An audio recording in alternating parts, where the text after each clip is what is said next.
പ്രിയപ്പെട്ട പ്രേക്ഷകരെ, ഇന്ന് മൊത്തം നമ്മൾ ചെയ്യുന്നത് വെള്ളപ്പൊക്കത്തിൻ്റെയാണ് കേട്ടോ. അതായത് കഴിഞ്ഞ ദിവസം ഉണ്ടായ മണിമല യാറ്റിലെ വെള്ളപ്പൊക്കത്തിൻ്റെ ഇതുണ്ടോ. ഇത് സത്യം പറഞ്ഞാൽ എൻ്റെ ഓർമ്മ വെച്ച നാൾ, എനിക്കിപ്പോൾ 54 വയസ്സായി. ഓർമ്മ വെച്ച നാൾ മുതൽ എനിക്ക് ഈ പഴയിടം പാലത്തിൻ്റെ പരുവം ഇതാണ്. ഈ പാലം ഉയർത്തി പണിയാനോ ഇതിനൊരു തീരുമാനം ഉണ്ടാകാനോ ബന്ധപ്പെട്ട് മാറി മാറി വരുന്ന ഒരു സർക്കാരിന് പോലും സാധിക്കില്ല. ഇത് കണ്ടോ, ഇവിടുത്തെ അവസ്ഥ നോക്കി നമ്മൾ. ഈ ചപ്പാത്തിൻ്റെ പാലമല്ല കേട്ടോ, ചപ്പാത്ത് ഇതിൻ്റെ ശേഷിപ്പുകളാണ്, വെള്ളപ്പൊക്കത്തിൻ്റെ ശേഷിപ്പുകളാണ് ഇരിക്കുന്നത്. ഇതിങ്ങനെ ഇരിക്കും, കുറേ നാൾ കഴിയും, ആരും തിരിഞ്ഞു നോക്കത്തില്ല. അടുത്ത വെള്ളപ്പൊക്കം വരും, വീണ്ടും ഇതുപോലിരിക്കും, കുറേ വെള്ളം തന്നെ കൊണ്ടുപോകും. ഇതാണൊരവസ്ഥ. സത്യം പറഞ്ഞു കഴിഞ്ഞാൽ ഈ ജനപ്രതിനിധികളോ ബന്ധപ്പെട്ട ഉദ്യോഗസ്ഥന്മാർ ഇതുമെല്ലാം ശ്രദ്ധിക്കാൻ അവർക്ക് നേരമുണ്ട്. വെള്ളം പൊങ്ങി എന്തെങ്കിലും അപകടം ഉണ്ടായെങ്കിൽ അവിടെ ജസ്റ്റ് ഒന്ന് പോകും, ആ നാട്ടുകാരകത്തെല്ലാം കാര്യങ്ങൾ ചെയ്യും, പിന്നെ അതിൻ്റെ പക്ഷാപാതം പിടിച്ച് അവർ സംസാരിക്കും, ഞങ്ങൾ ചെയ്തെന്നാക്കി തീർക്കും കേട്ടോ. ഇത് പഴയിടം പാലമാണ്.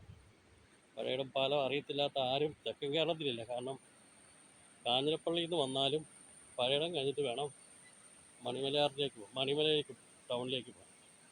അതുപോലെ തന്നെ പൊൻകുന്നത്തു നിന്ന് വരികയാണെങ്കിൽ പൊൻകുന്നം മൂവാറ്റുപുഴ ഹൈവേയുടെ ഭാഗമായി കൈവരിയൊക്കെ കിടക്കുന്നതുണ്ടോ. ഇതിൻ്റെ സൈഡിൽ കൂടെ ഒക്കെ രാത്രി കാറ്റിൽ നടന്നു വന്നാൽ ചിലപ്പോൾ ആറ്റിപ്പോയെന്ന് വരാം കേട്ടോ.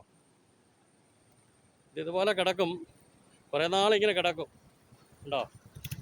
ആരും തിരിച്ചു വരാം. ആരെങ്കിലും വന്ന് ചിലപ്പം കുറച്ച് നാൾ കഴിയുമ്പോൾ ഒരു ഫണ്ട് അനുവദിക്കും, ഏതെങ്കിലും ഒരു 5-10 ലക്ഷം രൂപ അനുവദിക്കും. അതിലൊരു 4 ലക്ഷം രൂപ മുടക്കും, ബാക്കി 6 ലക്ഷം. കാരണം 40% പണിയില്ലേ നമുക്ക് നടക്കുകയുള്ളൂ. ഇങ്ങനെയൊക്കെ വരുന്നതാ. അങ്ങനെ അഴിമതി നടത്തുന്നവർക്ക് ഏറ്റവും നല്ല മുതൽക്കൂട്ടാണ് കേട്ടോ. ഉണ്ടോ, ശേഷിപ്പുകളാണ്. ഓരോ വീട്ടിൽ ജനലൊക്കെ വന്ന് കിടപ്പുണ്ട് ഇവിടെ. ചിന്തിച്ച് നോക്കിയാൽ ജനലൊക്കെ ഇവിടെ ഈ ചപ്പാത്ത് പാലമാക്കി പണിയണമെന്ന ആവശ്യത്തിന് വർഷങ്ങളുടെ പഴക്കമുണ്ട്.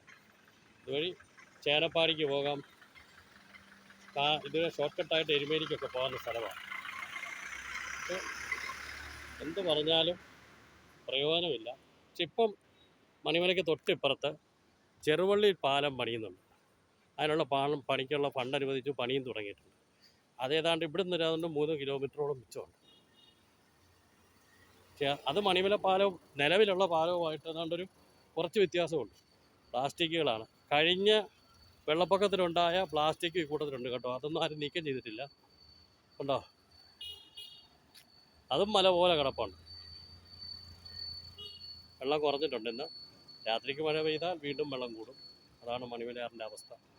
ഓക്കെ, നന്ദി, നമസ്കാരം. എൻ്റെ യൂട്യൂബ് ചാനൽ നിങ്ങൾ സബ്സ്ക്രൈബ് ചെയ്യണം, ഷെയർ ചെയ്യണം, സപ്പോർട്ട് ചെയ്യണം. എപ്പോഴും ഞാൻ പറഞ്ഞുകൊണ്ടിരിക്കും കേട്ടോ. നിങ്ങൾക്കൊരു ബുദ്ധിമുട്ടുണ്ടായാലും എനിക്ക് പറയാതിരിക്കാൻ പറ്റത്തില്ല. ഓക്കെ, നിങ്ങളുടെ എല്ലാവരുടെയും സഹകരണം പ്രതീക്ഷിക്കുന്നു. അടുത്തൊരു വീഡിയോ കാണുന്നതിന് വരെ ഓക്കെ, നമസ്കാരം. Okay, thank you. Husaina Rawther, Pathanamthitta, Chunkappara. കഴിഞ്ഞ വീഡിയോയിൽ ഞാൻ പറഞ്ഞില്ലായിരുന്നല്ലേ. ഓക്കെ, നല്ല കമൻറ്റുകളൊക്കെ വിടണം കേട്ടോ. നല്ല കമൻറ്റുകൾ, നിങ്ങളുടെ കമൻറ്റുകൾ പ്രതീക്ഷിക്കുന്നു. നിങ്ങളുടെ ഹെൽപ്പ് ഞാൻ പ്രതീക്ഷിക്കുന്നു. ഓക്കെ.